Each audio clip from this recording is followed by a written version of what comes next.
My name is Russell Schumacher. I sold technology to the world, back when there was technology, and people to sell it to. After the rains, that's when most survivors started emerging. According to DeLandre, there were at least 100 in the city. From what I could tell, I'd hooked up with the right one. DeLandre was streetwise and self-sufficient. Everything I wasn't. She had a lot of good advice on how to stay alive. Rule number 1, stay out of the floodwater best you can. It's full of disease. Rule number 2, keep extra batteries for your flashlight. You never know when you'll be stuck in the dark. Hadn't even occurred to me, but it was only electronics using AC that were useless. DC devices like flashlights, simple circuits using batteries, they still work fine.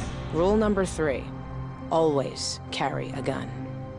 Because the world might have changed, but people sure haven't.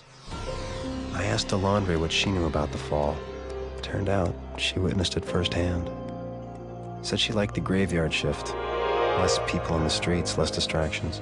Her whole life was her job, and she took pride in doing it well. Every night around 5 a.m., she stopped for coffee at the same diner.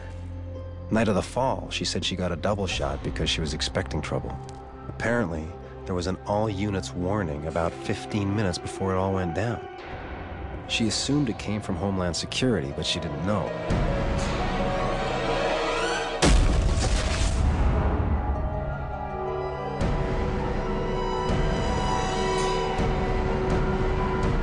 It was burning hot.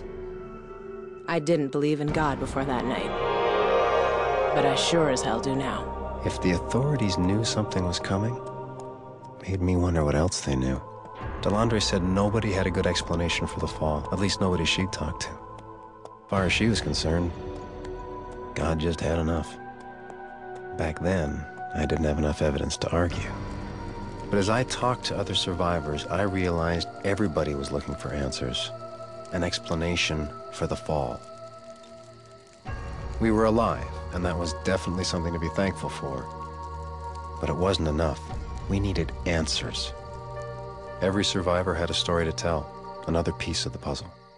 I was determined to put it all together and solve the mystery, figure out where we'd gone wrong. Meanwhile, the first new communities were forming, right there in Central Park.